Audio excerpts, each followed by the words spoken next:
Bonjour et bienvenue dans cette vidéo. Nous allons découvrir ensemble le monde fascinant de l'apprentissage automatique, généralement appelé le machine learning.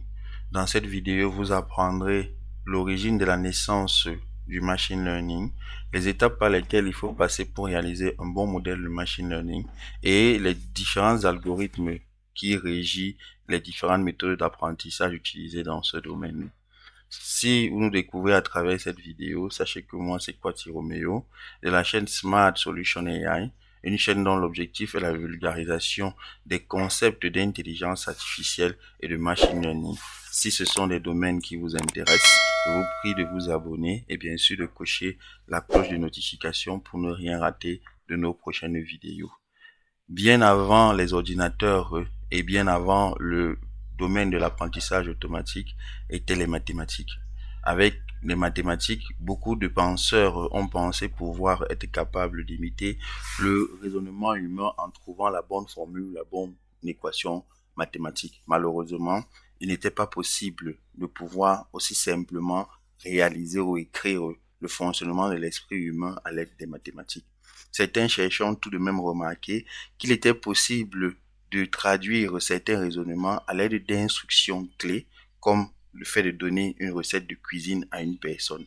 C'est de là que naît le concept des algorithmes, où on va résoudre des tâches par des ensembles d'instructions que va exécuter une machine. Cette première approche a donné naissance à la première approche d'apprentissage de machine, qui est l'approche d'apprentissage symbolique. Le principe est simple. On va donner un ensemble de règles sous forme d'instructions à une machine et ces machines-là va simplement exécuter en fonction de certaines observations et donner un résultat. Pour prendre un exemple, un expert médecin pourrait écrire des règles concernant des diagnostics. Une règle pourrait être que si un patient a de la fièvre et une éruption cutanée, alors ce patient pourrait avoir de la rougeole. Mais très rapidement, cette approche a montré des problèmes, notamment l'explosion des règles pour des problèmes complexes. Il y a des problèmes que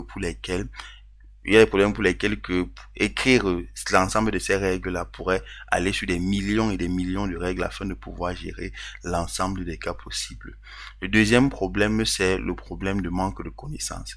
Il y a certains problèmes pour lesquels il n'est même pas possible de connaître les instructions qu'il faudrait utiliser pour résoudre ce problème-là. Comme exemple ici, on pourrait prendre le problème de la reconnaissance d'un chat. Pour notre cerveau, c'est assez intuitif à l'aide des connaissances qu'il a de pouvoir facilement reconnaître un chat. Mais on pourrait se poser la question de savoir quelles sont les instructions qu'utilise notre cerveau afin de pouvoir réaliser cette tâche. Et cela est difficile à percevoir.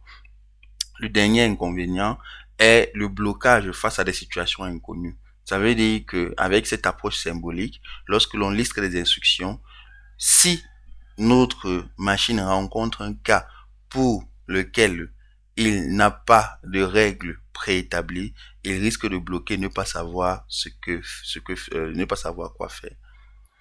C'est justement ces limites qui ont freiné l'apprentissage automatique pendant un certain temps. On a considéré cette date-là comme étant la première ère glaciale de l'intelligence artificielle, jusqu'à ce que les chercheurs viennent avec une idée révolutionnaire et se posent la question de savoir, et si au lieu de programmer à l'avance toutes les règles et de les donner à la machine, on la laissait découvrir les règles toutes seules par elle-même. C'est cette idée qui a permis la naissance du domaine du machine learning. Alors, c'est quoi? L'idée est simple. La machine apprend à partir des données et de certaines règles qu'on a fixées. C'est-à-dire que la machine va avoir des observations, des données et des résultats et va trouver le programme qu'il faut par elle-même à l'aide de certaines approches mathématiques. Donc, on va donc rendre l'ordinateur capable de prendre des décisions en utilisant certains algorithmes qui vont permettre qu'à l'aide des expériences qu'il aura, il pourra trouver les bonnes instructions qu'il faut. Donc, à ce niveau-ci, on demande à la machine d'écrire les instructions que l'on donnait directement avec l'approche symbolique en se basant sur les observations et des résultats qu'on lui a donnés au départ. Alors, on pourrait définir le machine learning comme étant l'utilisation des mathématiques, des algorithmes, afin de permettre à n'importe quelle machine de prendre des décisions basées sur des données. Donc, le machine learning repose sur 4 piliers essentiels. Le premier étant la donnée. Sans données, il n'y a pas de machine learning. Des textes, des images, des sons, des vidéos, des séries temporelles, tout type de données. Plus il y en a, mieux c'est lorsqu'on a un problème à résoudre. Le deuxième pilier du machine learning, c'est les mathématiques, notamment la statistique et la probabilité qui sont deux domaines essentiels dans l'analyse de données. Le troisième pilier, c'est les algorithmes. Et il y a des méthodes spécifiques d'apprentissage à partir desquelles on va pouvoir utiliser des données et permettre de faire des prédictions basé sur des mathématiques adéquates.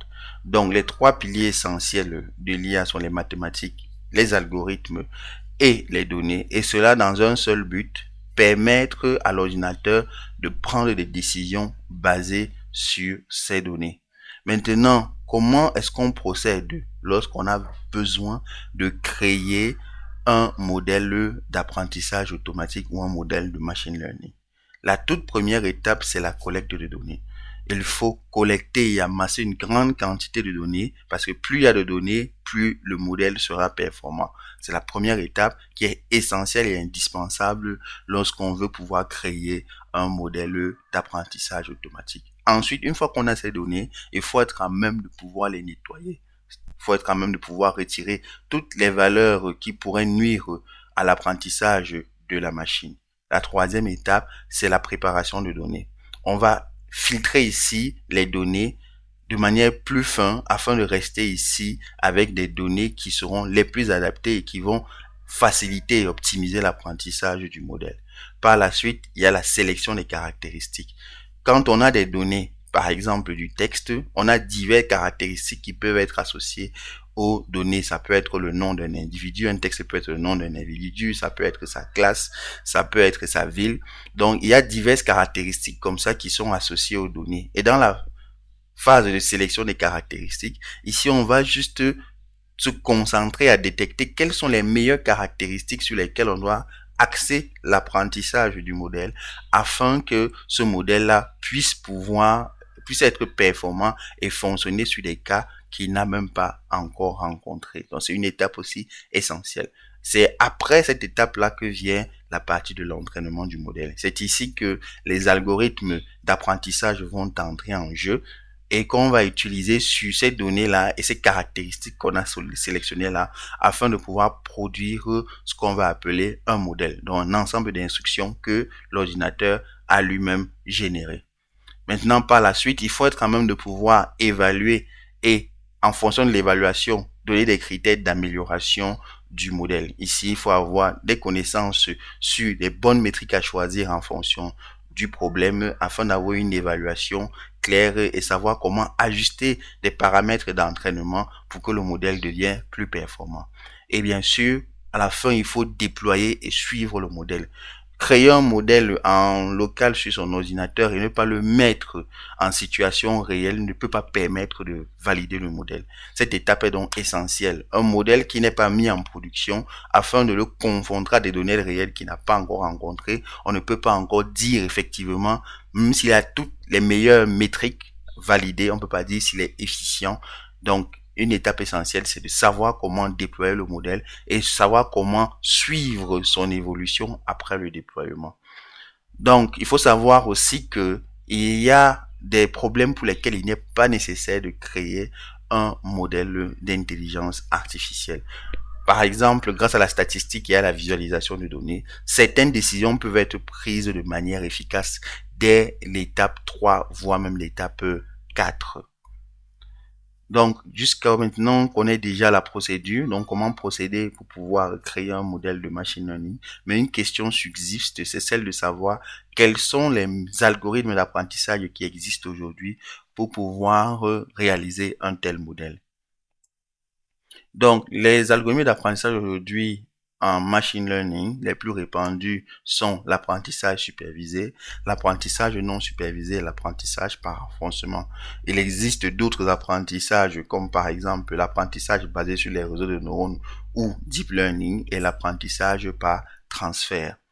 Donc, dans l'apprentissage supervisé, ici, on donne un ensemble d'exemples avec les bonnes réponses à l'ordinateur et on lui demande de trouver le programme à partir de ces exemples-là. Et on va donc lui donner un nouvel exemple qu'il n'a pas encore rencontré afin de voir en fait s'il est capable de trouver la bonne annotation qui correspond à cet exemple-là. Donc, c'est un peu comme imaginer un enfant avec son parent. Son parent peut lui montrer, par exemple, aujourd'hui que ça c'est l'orange, ça c'est la mangue, ça c'est l'ananas.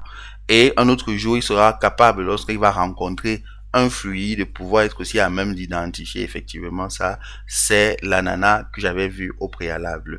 Donc cette approche est grandement utilisée dans des domaines tels que la détection des spams, c'est-à-dire qu'on peut facilement, lorsqu'on a labellisé un ensemble d'emails comme étant des spams ou pas, on peut réussir à produire un modèle qui serait à même de pouvoir classifier cela. Il est aussi utilisé dans le domaine de la reconnaissance d'images et dans bien d'autres domaines.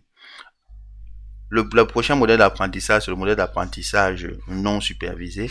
Ici, nous avons des données, mais qui n'ont pas d'étiquette. Ça veut dire que, comme tout à l'heure, on peut avoir chat, chien, mais là, on ne dit pas à l'avance à l'ordinateur ce que représente chacun des éléments. Et on laisse l'ordinateur seul trouver des caractéristiques similaires entre les éléments et de les grouper ensemble. On peut par exemple voir ici un ordinateur à qui on donne des pommes et des bananes.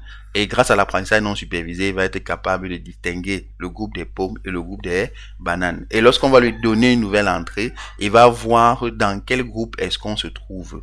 Pour essayer de prendre un exemple, imaginons un élève qui arrive dans une nouvelle école, même sans connaître les personnes en elles-mêmes, il est capable d'identifier des groupes. Par exemple, le groupe de personnes qui aiment bien faire du sport, le groupe de personnes qui aiment bien parler de l'informatique, le groupe de personnes qui aiment bien jouer aux dames. Il est capable de faire cette association-là. Et c'est dans cette même optique que l'apprentissage non supervisé s'inscrit. Et ce genre d'apprentissage est utilisé généralement dans la détection d'anomalies bancaires, où par exemple, on va pouvoir caractériser un certain comportement. Et lorsqu'on aura une nouvelle transaction en fonction d'un individu, on pourra dire si cette transaction-là est valide ou bien c'est une anomalie. On a l'apprentissage, prochain tournoi d'apprentissage, c'est l'apprentissage par renforcement.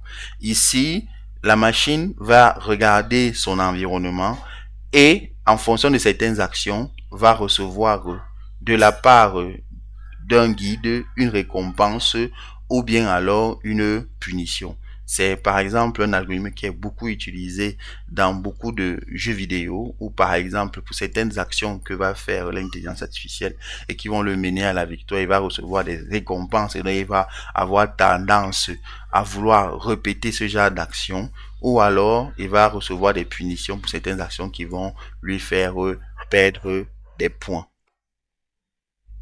On a aussi l'apprentissage semi-supervisé comme autre mode d'apprentissage qui est l'association entre l'apprentissage non supervisé et l'apprentissage supervisé. Ici, simplement, on a une partie des données qui est labellisée et on a une autre partie qui est non étiquetée. Et grâce à ce genre d'algorithme, bien sûr, la machine sera à même de pouvoir, lorsqu'elle va voir une nouvelle donnée, donner un label à cette information-là.